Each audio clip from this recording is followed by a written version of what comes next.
Hello everyone, welcome to my new series in English grammar. This is Rekha Sharma. When we speak, we use different kinds of words like nouns, pronouns, verbs, adverbs, adjectives, preposition, conjunction, interjection, determiners, etc. And they are called parts of speech. And if you want to learn English grammar, you must learn parts of speech. This video will discuss pronoun and its kinds. Pronouns are used in writing just to avoid repetition or make the sentence easier to understand. So, watch this video till the end and I hope you will learn something new and different. Let's start the video. Identify the words which replace nouns. आपको उन words को पहचानना है जो nouns को replace करते हैं. कौन कौन से नाउन्स हैं हमारे यहाँ पर? Ram, Anita, toy. Ram is the name of a boy, Anita is the name of a girl, toy is the name of a thing. Ram को किस वर्ड ने रिप्लेस किया है? ही. बॉय के लिए हम ही लिखते हैं. अनीता गर्ल है, उसके लिए हमने कौन सा वर्ड लिखा है? She. And for a toy we have used it. He, she, it. Okay, they are called pronouns. The words which replace nouns are called pronouns. So, what is a pronoun? A pronoun replaces a noun. Which word replaces Ram? He. Which word replaces Sita? She. Which word replaces boys? They. Which word replaces table? It. He, she, it, they. They are also called pronouns. We should use the verb according to the particular form of the pronoun. We will discuss this point in the coming slides. So, watch the video till the end. Kinds of pronouns. First is personal pronouns. Personal pronouns, they refer to first person, second person, third person, and they replace proper nouns, proper names. Okay? First person pronoun, जब हम अपने बारे में बात करते हैं तो हम फर्स्ट पर्सन प्रोनाउन यूज़ करते हैं. Like I, me, we, us. I, me singular pronouns and we, us plural pronounce.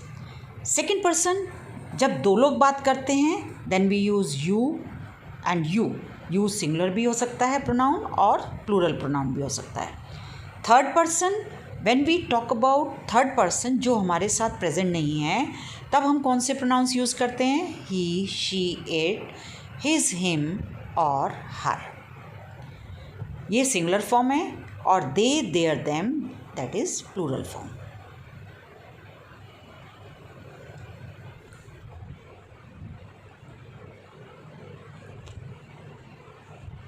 Personal pronouns can be used as subjects, can be used as objects, can be used as possessive. So what are the subject pronouns?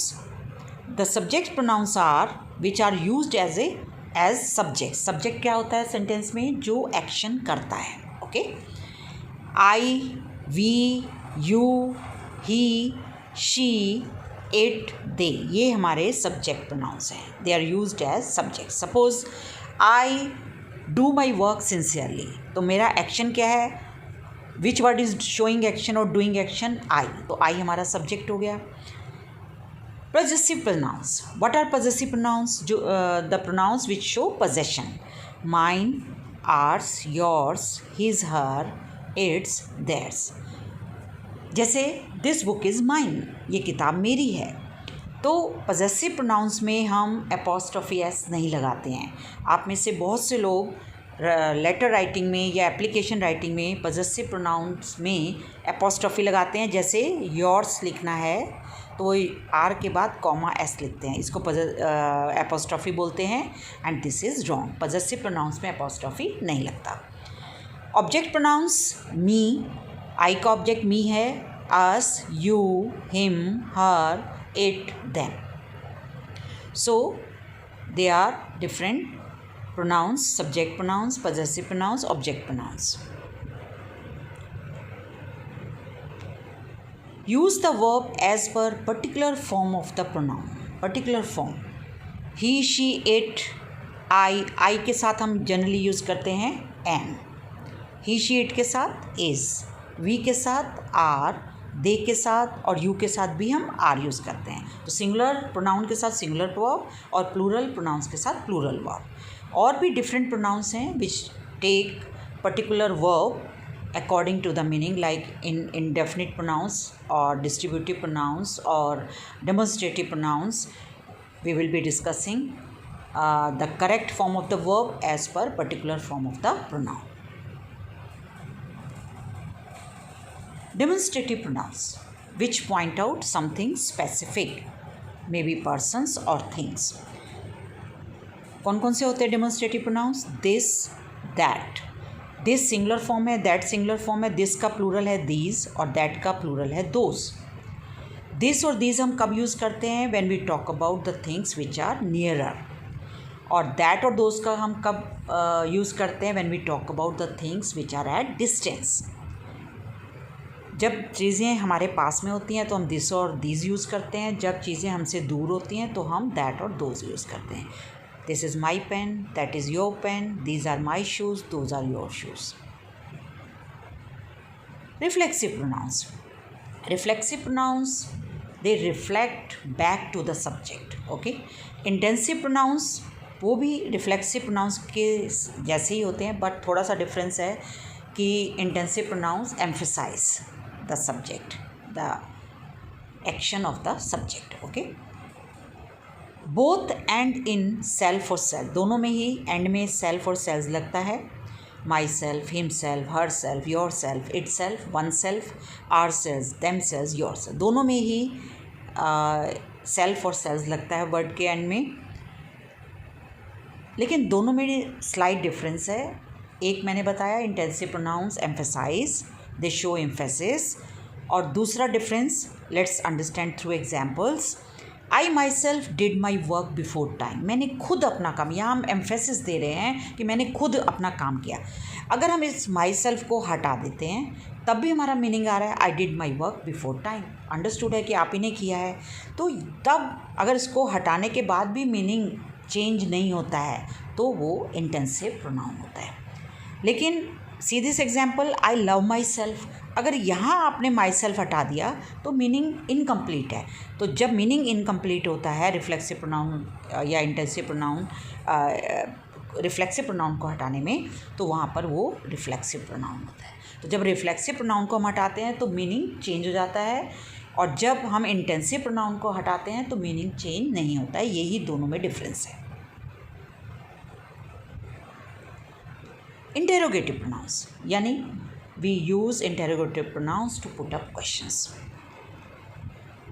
What are the question words we use here? Who, what, when, where, why, which, whose, whom, how. Who, whose or whom, they are used for persons. What for things. When shows time, where shows place, why shows reason, which is used for things and animals. But अगर हम person के साथ use करते हैं तो हम choice दिखाते हैं, which of the to boys is clever. Okay, जब हम कंपेयर करते हैं, चॉइस दिखाते हैं, तो हम विच पर्सन के साथ भी उस केस में यूज़ कर सकते हैं। और हुज़ जो है वो पोजेशन शो करता है, how shows manner. Who is your best friend, what is your name, when will you reach office, how do you go to school. Relative pronouns, as the name suggests, relative. Relative pronouns relate one part of the sentence to the another part of the sentence. They show relationship. कौन कौन से होते हैं relative pronouns? That, who, which, whose, whom. They are used in the relative clause. Relative clause भी दो तरीके की होती हैं, defining relative clause और non defining relative clause. दोनों में हम रिलेटिव प्रोनाउंस यूज़ करते हैं। डिफाइनिंग रिलेटिव क्लॉज में हम दैट भी यूज़ करते हैं और बाकी और जो प्रोनाउंस दिए हुए हैं वो भी यूज़ करते हैं। लेकिन नॉन डिफाइनिंग में हम दैट यूज़ नहीं करते, बाकी सब रिलेटिव प्रोनाउंस यूज़ करते हैं, जैसे हु, विच, हुज़, हूम। एक तो ये डिफरेंस है। दूसरा, डिफाइनिंग रिलेटिव क्लॉज जो है वो डिफ़ाइन करती है सब्जेक्ट को और ऑब्जेक्ट को, उसके बारे में इम्पॉर्टेंट इन्फॉर्मेशन देती है। जैसे एग्जांपल देखिए, she is the women who और that wants to buy the car. Who और दैट में से कोई भी यूज़ करें, यहाँ से हमारी डिफाइनिंग रिलेटिव क्लॉज शुरू हो गई है। अब हु और दैट से पहले नाउन है जिसको ये क्लॉज डिफ़ाइन कर रही है, उसके बारे में इम्पॉर्टेंट इन्फॉर्मेशन दे रही है कि हम किस वुमेन की बात कर रहे हैं जो कार ख़रीदना चाहती है। ओके तो अगर आप इस क्लॉज को हटा देंगे, suppose who that wants to buy the car को हटा देंगे तो मीनिंग इनकम्प्लीट होगा। शी इज़ द वुमेन, आगे क्या है, कौन है, वो क्लियर नहीं है, तो इसको हम हटा नहीं सकते। इन defining relative clause can't be removed, otherwise the meaning will change और मीनिंग विल बी इनकम्प्लीट। तो ये समझ में आ गया। यहाँ पर ये वुमेन सब्जेक्ट है जिसको ये डिफ़ाइन कर रहा है। नॉन डिफाइनिंग रिलेटिव क्लॉज में हम दैट का यूज़ नहीं करते और बाकी रिलेटिव प्रोनाउंस का यूज़ करते हैं। My sister who is a doctor is arriving today. Who is a doctor, ये हमारी नॉन डिफाइनिंग रिलेटिव क्लॉज है, इसको हमने कॉमा के बीच में यूज़ किया है। ये एक्स्ट्रा इन्फॉर्मेशन दे रही है, ये इंपॉर्टेंट इन्फॉर्मेशन नहीं दे रही है। अगर आप इसको हटा देंगे तब भी मीनिंग क्लियर है, my sister is arriving today. Indefinite pronouns, indefinite pronouns, they refer to any person or anything. They do not refer to specific persons or things or animals, etc.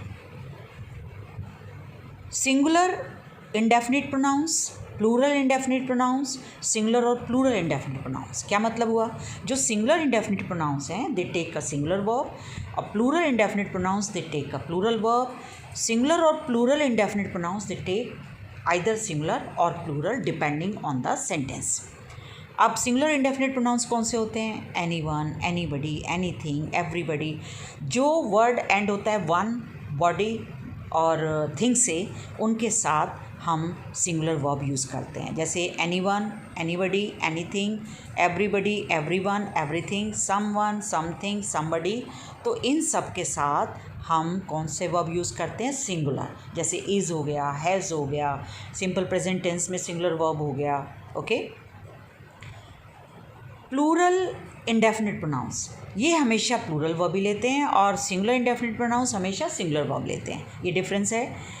अब both, few, many, several, others, both of the girls are very intelligent. Okay we have used here plural verb. Singular और plural indefinite pronouns, ये pronouns जो हैं वो singular verb भी ले सकते हैं और प्लूरल वर्ब भी ले सकते हैं, लेकिन ये डिपेंड करता है मीनिंग पर, सेंटेंस के मीनिंग पर। कौन कौन से होते हैं, all, none, most, some, more. Okay अब हम सेपरेटली डिस्कस करेंगे। The indefinite pronouns which are always singular, it means they always take a singular verb.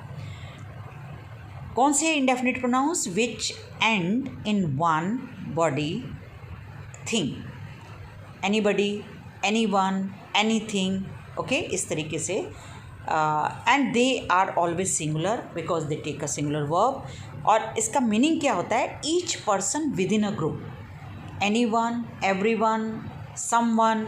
Okay each person within a group. Examples हैं, anyone लिख सकते हैं या anybody लिख सकते हैं, दोनों सेम है। Anyone, anybody can play the basketball. No one, nobody, ये नेगेटिव हो गया।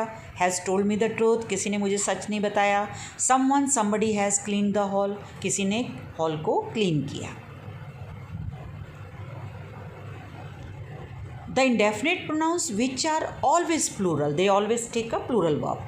Both, several, few, many, others are always plural and take a plural verb. For example, both of the girls are very intelligent. Many students are absent today. Okay. Or we can also say most of the students are absent today. So that is most, that is used in third category. Many students are absent today. The indefinite pronouns which can be singular and plural both. Yes, most, all, none, some, any, more, they can be used as they can take a singular verb or a plural verb depending on the sentence. Most of your homework is incomplete. यहाँ पर are नहीं आएगा. Most serials, plural word is written, that is uncountable noun है ये. So most serials are boring, यहाँ पर क्योंकि plural word लिया है मोस्ट के साथ तो हमने आर लगाया है. यहाँ पर हमने अनकाउंटेबल लिया है, नाउन लिया है, तो यहाँ हमने इज़ लगाया है. None of his poems are popular, again poems जो है हमारा प्लूरल वर्ड है, so we will be using plural verb. none of the food is served, so food is हमारा singular word है, तो उसके साथ हमने none के साथ हमने is लगाया. Distributive pronouns and reciprocal pronouns. Distributive pronouns कौन से होते हैं, उनकी क्या क्वालिटी है? दे आर ऑलवेज सिंगुलर, यानी they always take a singular verb. और रेसिप्रोकल प्रोनाउंस क्या होते हैं? उनको कंपाउंड प्रोनाउंस भी कहा जाता है. Okay, and they show mutual relationship. Distributive pronouns they refer to person और thing one at a time, एक समय में एक. उसमें each, either, neither. Each, either, neither they refer to two persons और things. Either of the two, neither of the two. Neither is the opposite of either. और each जो है it refers to every one of the group. Okay, so each of the girls gets a reward. Gets आपका singular verb हो गया. Either of you two can leave, और neither of the stories is true. Reciprocal pronouns और compound pronouns are each other और one another. When we talk about two person or two things, we write each other. When we talk about more than two person or things, we use one another. The two girls hate each other. They hate one another. Difference between indefinite and distributive pronouns. Indefinite pronouns can be singular and plural both. Very important point. They can take a singular verb or they can take a plural verb depending on the sentence. लेकिन distributive pronouns they are always singular, they always take a singular verb and they indicate one thing at a time. और indefinite pronouns they refer to things, anything और any person. They do not indicate the exact और particular person और thing. Someone ate my apple, किसी ने खा लिया मेरा apple, तो नॉट एग्जैक्ट और particular person.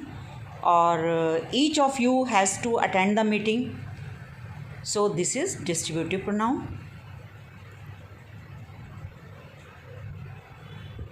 Let's do the exercise. Dash is absent today. Who or whose? What is the difference between the two? Whose shows possession and who can be used as a subject also. Okay, they have not completed dash work yet. They के साथ कौन सा possessive pronoun use होता है? Dash of the girls has received the gift, each और another. He wants to do everything himself और herself. He के साथ कौन सा रिफ्लेक्सिव प्रोनाउन यूज होगा? The book dash was lost has been found today. Relative pronoun आपको use करना है. दैट और हु दोनों में से कौन सा करेक्ट है? So do this exercise, send your answers through your comments. Thank you very much for watching the video. I hope you have learned something new and different. Keep watching.